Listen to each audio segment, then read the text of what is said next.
공무원 퇴직 후 16억 올인한 결과 거북섬에서 딸 손녀와 함께 파산했습니다. 30년 넘게 성실히 일했고 나름대로 노후는 걱정 없을 줄 알았어요. 정년 퇴직하는 날 꽃다발을 받으며 생각했죠. 이제 우리 가족만을 위해 살 수 있겠구나. 그런데요, 지금은 가족 모두가 월세방에서 함께 살고 있어요. 그 모든 건 제가 마지막에 한 선택 때문이었어요. 은퇴 후의 인생, 누구도 실패를 생각하지 않습니다. 은퇴라는 단어. 누구에겐 꿈이고 누구에겐 두려움이죠. 이제 쉬자는 마음과 동시에 이제부터 진짜 시작이구나 싶은 마음도 들 거예요.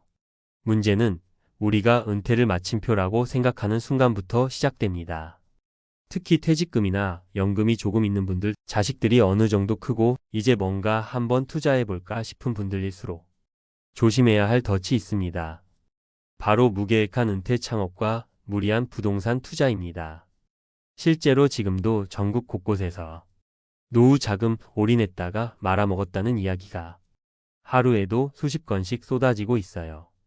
오늘은 그 중에서도 정년퇴직한 60대 전직 공무원이 16억을 거북섬 상가에 투자했다가 딸과 손녀까지 함께 파산하게 된 이야기를 바탕으로 왜 은퇴 준비는 단순히 돈 문제가 아닌지를 풀어볼게요. 그리고 같은 실수를 피하기 위해 실제 사례 3가지를 함께 나눠볼게요. 사례 1. 우리 딸 카페 차려주고 싶었어요. 첫 번째 사례, 서울에서 30년 가까이 근무한 63세 여성 공무원 어씨 이야기입니다. 퇴직금 2억, 퇴직 전 아파트를 담보로 대출 4억, 거기에 딸 명의의 전세 보증금까지 합쳐 총 16억을 들여 거북섬 상가를 분양받았습니다. 처음에는 요즘 핫하잖아.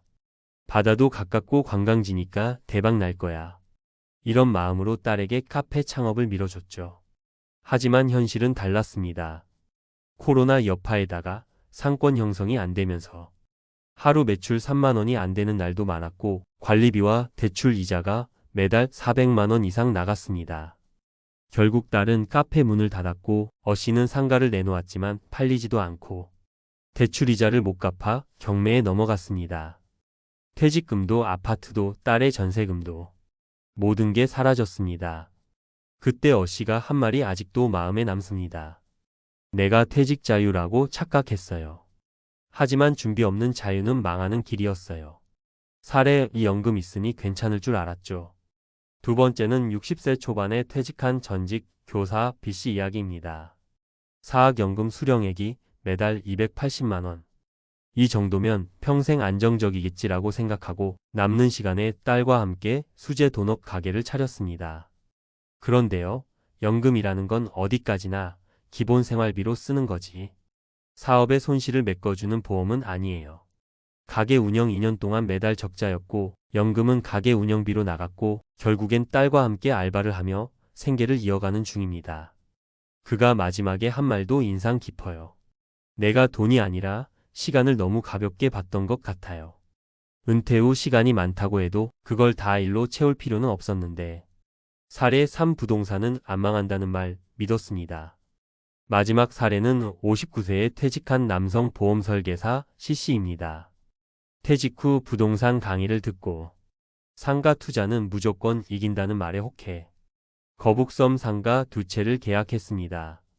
본인 명의로는 대출이 어려워서 딸 명의로 추가 대출을 받았고 장사 안 돼도 월세 받으면 되겠지 생각했죠. 하지만 알고 보니 상가는 공실 리스크가 크고 광고비, 수리비, 공실기간 손해까지 생각보다 훨씬 많이 들어갑니다. 2년 만에 결국 대출이자 감당 못하고 2채 모두 경매에 넘어갔고 딸은 신용불량자가 되어 취업도 못하고 있어요. C씨는 말합니다. 부동산이 무조건 오른다는 말, 은퇴한 사람에겐 너무 위험한 주문이에요. 우린 더 이상 실수할 시간이 없거든요. 왜 이런 일이 반복될까요? 이런 실패담들이 반복되는 이유는 간단해요. 은퇴 이후에도 과거의 자신감을 그대로 믿기 때문입니다. 공무원, 교사, 직장인으로서의 성공은 창업이나 부동산 투자와는 전혀 다른 영역이에요. 감정적인 결정을 하기 때문입니다. 딸에게 뭔가 해주고 싶다. 손녀가 좋아할 거야. 이런 마음은 너무 따뜻하지만 투자에는 감정이 들어가선 안 됩니다. 정보의 진위를 따지지 않고 유행을 따라가기 때문입니다. 거북섬, 제주도, 속초, 해운대. 지금 뜬다는 말 한마디에 은퇴자들의 피 같은 돈이 쏟아져 들어갑니다. 하지만 상권은 시간이 걸리고 리스크도 크죠. 그렇다면 어떻게 준비해야 할까? 창업은 로망이 아닌 현실로 접근해야 합니다. 창업은 정말 어렵습니다. 그냥 내 가게를 가져보고 싶다는 마음만으로 시작하면 9할은 망합니다. 그 돈으로 차라리 재택근무, 재능 판매 또는 소액 투자를 고려해 보세요. 퇴직금은 최후의 보험이지 모험 자금이 아닙니다. 퇴직금은 은퇴 후 2030년을 살아갈 유일한 자금이에요. 이걸 한 번에 통째로 쓰는 일은 절대 하지 마세요. 차라리 1억은 따로 떼어 예적금, ETF, 안정형 자산으로 나눠두는 게 낫습니다. 가족이 아니라 본인을 중심에 둬야 합니다. 가족을 위해 무언가를 하고 싶은 마음 너무 이해돼요. 하지만 은퇴 후 삶은 내가 무너지면 가족도 같이 무너진다는 걸 꼭 기억해야 합니다. 자식도 손주도 내가 든든하게 살아야 기댈 수 있어요. 마무리하며 공무원 퇴직 후 16억 올인한 결과 파산. 이건 단순한 한 가족의 비극이 아닙니다. 지금 이 순간에도 누군가는 같은 실수를 반복하려 하고 있습니다. 퇴직은 끝이 아니라 완전히 새로운 삶의 시작입니다. 그 시작을 성공적으로 만들기 위해서는 기존의 방식과 생각을 과감히 내려놓고 정보와 계획, 냉정한 판단이 필요해요. 마지막으로 기억하세요. 은퇴는 도전이 아니라 관리입니다. 무리한 도전이 아닌 지속 가능한 작은 기쁨으로 채워지는 은퇴가 진짜 성공한 은퇴예요. 공무원 퇴직 후 16억 투자, 거북섬 상가에서 파산한 3대 모녀의 사례로 본 은퇴 후 자산관리의 함정. 은퇴 후 창업이나 부동산 투자로 인생 2막을 시작하려는 사람들이 많습니다. 특히 퇴직금과 연금이라는 일정 자산이 확보된 은퇴자들은 이를 기반으로 가족과 함께 새로운 사업에 도전하는 경우가 많죠. 그러나 실제로는 그 도전이 삶 전체를 무너뜨리는 위험 요소로 작용하는 경우도 적지 않습니다. 이번 글에서는 거북섬 상가에 16억을 투자했다가 딸, 손녀와 함께 파산한 전직 공무원, 여성의 사례를 중심으로 은퇴 후 자산 관리에서 흔히 발생하는 실수와 이를 피하기 위한 실질적인 전략을 전문가 관점에서 짚어보겠습니다. 1. 정년퇴직자는 왜 고위험 투자에 노출되기 쉬운가? 은퇴 직후의 정년퇴직자들은 심리적으로 다음과 같은 상태에 놓입니다. 30년 동안 고생했으니 이제는 내가 하고 싶은 일을 해야지. 자녀에게 뭔가 물려주고 싶다. 퇴직금과 연금으로 당분간은 걱정 없겠지. 이러한 자신감과 해방감, 그리고 한 번쯤은 일하는 욕구가 결합되면 평소에는 하지 않았을 무리한 결정을 내리는 경우가 많습니다. 특히 다음 두 가지 심리적 오류가 자주 작용합니다. 확증 편향, 자신이 듣고 싶은 정보만 받아들이고 위험에 대한 경고는 무시합니다. 현혹 편향, 지금 아니면 기회를 놓친다는 식의 광고 문구나 지인의 말에 휘둘립니다. 2. 실전 사례로 보는 은퇴자, 투자 실패 유형.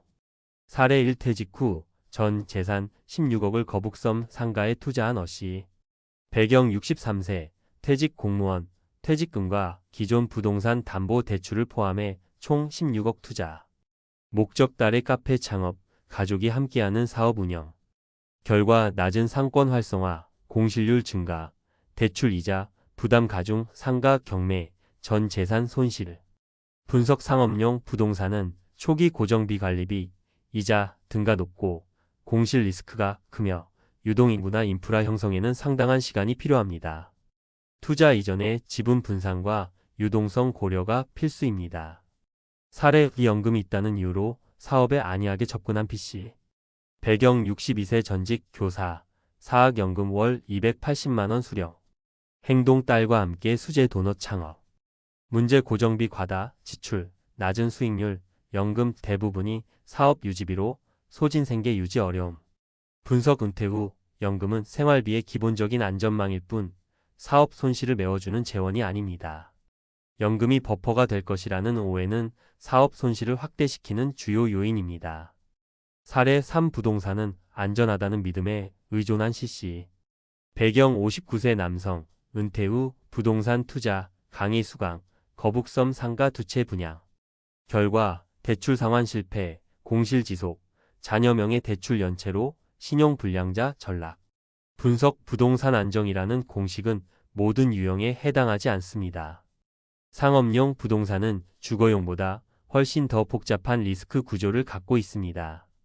특히 은퇴자는 대출 회복력이 떨어지므로 레버리지 대출 활용에는 더욱 보수적 접근이 필요합니다. 3. 은퇴 후 자산관리 무엇이 가장 중요할까? 1. 자산 보호 우선 원칙. 퇴직자는 수익보다는 보존이 더 중요합니다. 노후에는 수입이 제한적이고 다시 자산을 축적할 기회가 제한되므로 원금 손실 리스크를 최소화하는 포트폴리오가 핵심입니다. 예. 현금성 자산 2030%, 저위험 채권 ETF 4050%, 고위험 자산은 10% 이내로 제한. 2. 은퇴 후 창업은 예외적 선택. 창업은 생계수단이 되어선 안 됩니다. 오히려 도전적 취미로 접근해야 하며 자금 규모도 전체 자산의 1020%를 넘기지 않도록 해야 합니다. 또한 본인이 직접 운영하지 않는 창업 즉 자녀 중심 운영은 관리가 어렵고 갈등을 유발할 가능성이 큽니다. 3. 가족 중심의 투자 결정은 신중히. 자녀의 창업, 결혼, 이사 등으로 자금을 지원하는 것은 좋지만 자신의 생활 안정이 무너지는 선까지는 절대 금물입니다. 자녀를 위한 투자도 결국 본인이 건강하고 경제적으로 안전할 때 가치가 지속될 수 있습니다. 4. 전문가 조언 은퇴 설계는 감정이 아니라 전략입니다. 많은 은퇴자들이 지금까지 열심히 살았으니라는 보상 심리로 크고 무모한 결정을 내립니다. 하지만 은퇴 후 인생은 평균 2530년입니다. 이 기간은 재도약의 기회가 아니라 안정과 유지 그리고 의미 있는 삶의 실현을 목표로 해야 합니다.